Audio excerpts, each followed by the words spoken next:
আসসালামু আলাইকুম। প্রশান্ত মহাসাগরে 10,000 কিলোমিটার সমুদ্রপথ পাড়ি দিয়ে কানাডা থেকে অবশেষে আমরা জাপানে এসে পৌঁছলাম।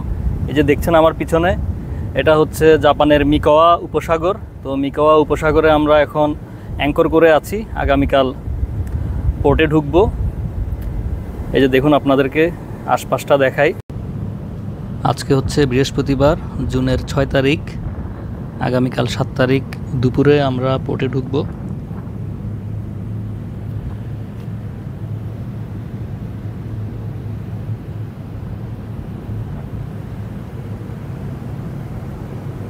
ম্যাপে মিকাওয়া উপসাগরের অবস্থান আপনাদের দেখিয়ে দিচ্ছি।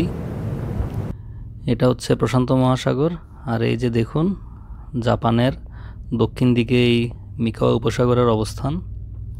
যেটা হচ্ছে মিকাওয়া বে।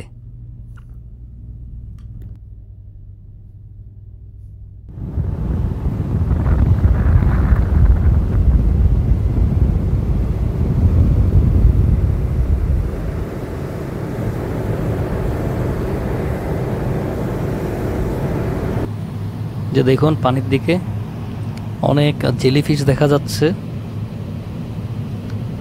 উপর থেকে আসলে ক্লিয়ার বোঝা যাচ্ছে না।